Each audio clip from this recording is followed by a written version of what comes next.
ಸಚಿವ ಸಂಪುಟ ಸಭೆ ನಡೆದಂಥ ಸಂದರ್ಭದಲ್ಲಿ ರಾಜ್ಯದ ಒಳಗಡೆ 800 ಜನ ಉರ್ದು ಶಿಕ್ಷಕರನ್ನ ನೇಮಕಾತಿ ಮಾಡಿಕೊಳ್ಳೋದಕ್ಕೆ ಮತ್ತು 200 ಜನ ಮರಾಠಿ ಶಿಕ್ಷಕರನ್ನ ನೇಮಕ ಮಾಡಿಕೊಳ್ಳೋದಕ್ಕೆ ಅನುಮೋದನೆಯನ್ನ ಮಾಡಿದ್ದಾರೆ. ಇದಕ್ಕೆ ನಾವು ಸ್ವಾಗತ ಮಾಡ್ತೇವೆ. ನಮ್ದು ಯಾವುದೇ ವಿರೋಧ ಇಲ್ಲ. ಶಿಕ್ಷಕರನ್ನ ನೇಮಕಾತಿ ಮಾಡಿಕೊಳ್ಳೋದಕ್ಕೆ ನಮ್ದು ಯಾವುದೇ ವಿರೋಧ ಇಲ್ಲ. ಆದರೆ ಹಿಂದಿ ಶಿಕ್ಷಕರನ್ನ ಯಾಕೆ ನೇಮಕ ಮಾಡ್ತಾ ಇಲ್ಲ ಈ ಸರ್ಕಾರ? ನಮ್ಮ ದೇಶದ ರಾಷ್ಟ್ರ ಭಾಷೆ ತಾನೇ. ನಮ್ಮ ರಾಜ್ಯದ ವಿದ್ಯಾರ್ಥಿಗಳು ಹಿಂದಿ ಕಲಿಬಾರ್ದ? ಹಿಂದಿ ಮಾತಾಡಬಾರ್ದ? ಹೇಳ್ಬಿಡಿ, ಹಿಂದಿ ಮಾತಾಡೋರನ್ನ ನಮ್ಮ ರಾಜ್ಯದಿಂದ ಹೊರಗೆ ಹಾಕ್ಬಿಡ್ತೀವಿ ಹೇಳಿ ಈ ರಾಜ್ಯ ಸರ್ಕಾರ. ನಮ್ಮ ರಾಜ್ಯದೊಳಗಡೆ ಹಿಂದಿ ನಡೆಯಲ್ಲ, ನಾವು ಹಿಂದಿ ವಿರೋಧಿಗಳು ಅಂತ ಹೇಳಿ.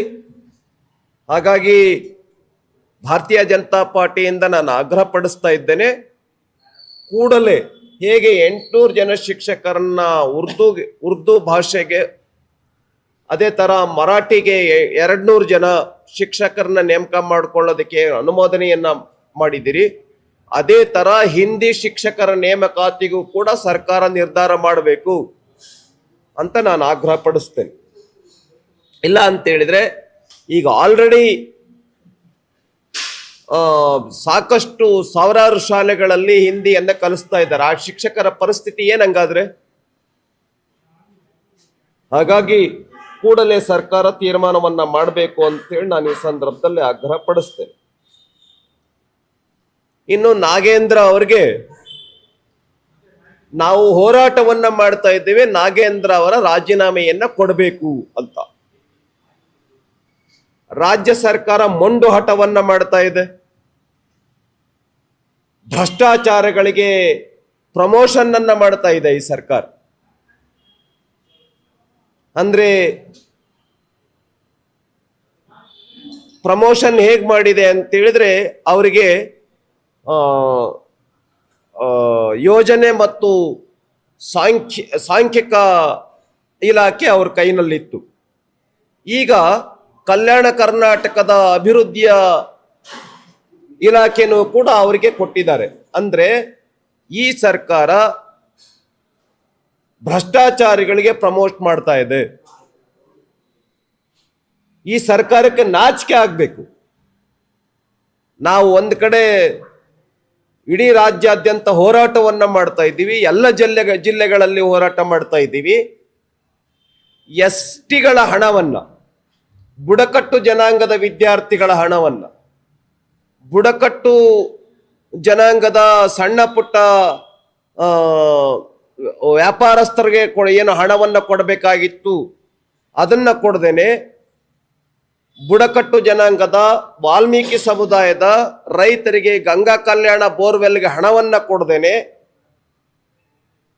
ಗಂಗಾ ಕಲ್ಯಾಣ ಬೋರ್ವೆಲ್ಗೆ ಹಣ ಕೊಡುವ ಮೂಲಕ ರೈತರಿಗೆ ಸಹಾಯ ಮಾಡದೇನೆ, ಸಣ್ಣ ಪುಟ್ಟ ವ್ಯಾಪಾರಕ್ಕೆ ಸಾಲ ಮತ್ತು ಸಹಾಯಧನವನ್ನ ನೀಡದೇನೆ ಅಕ್ರಮವಾಗಿ ಚುನಾವಣೆಗೆ ಹಣವನ್ನ ಬಳಸಲಾಯಿತು. 187 ಕೋಟಿ ಹಣನ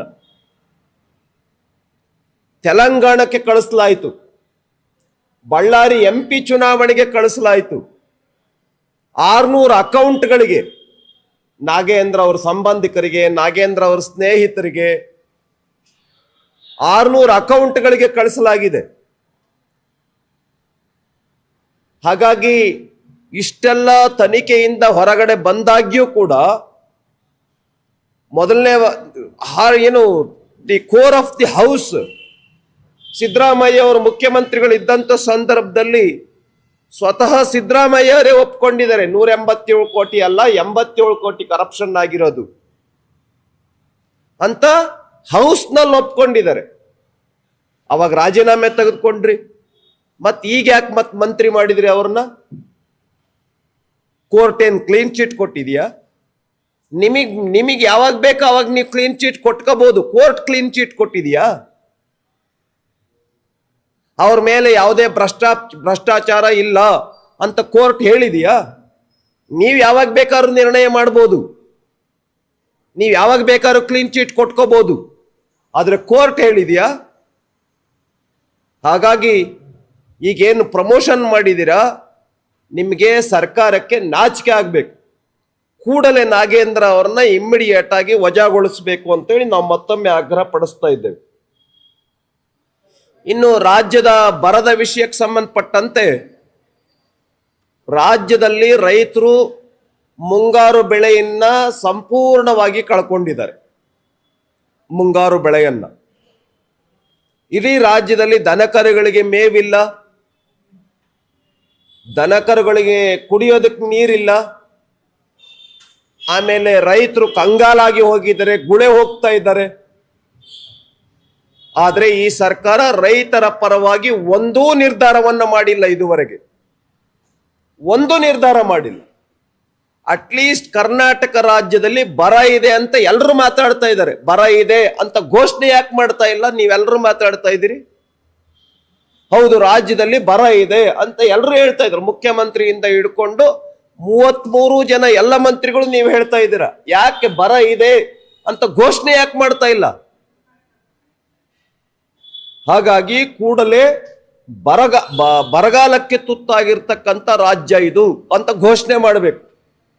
ಮತ್ತು ಎಕರೆಗೆ 50,000 ರೂಪಾಯಿ ಕೊಡಬೇಕು ರೈತರಿಗೆ, ಒಂದು ಎಕರೆಗೆ 50,000 ರೂಪಾಯಿ ಕೊಡ್ಬೇಕು. ಯಾಕೆ ಅಂತಂದ್ರೆ ಒಂದ್ಸಾರಿ ಎಲ್ಲ ಬಿತ್ತನೆ ಮಾಡಿರೋದು, 3 ಸಾರಿ ಬಿತ್ತನೆ ಮಾಡಿದ್ದಾರೆ. ಅವ್ರ ಬೀಜದ ಖರ್ಚೇನು, ಗೊಬ್ಬರದ ಖರ್ಚೇನು, ಕೂಲಿ ಖರ್ಚೇನು,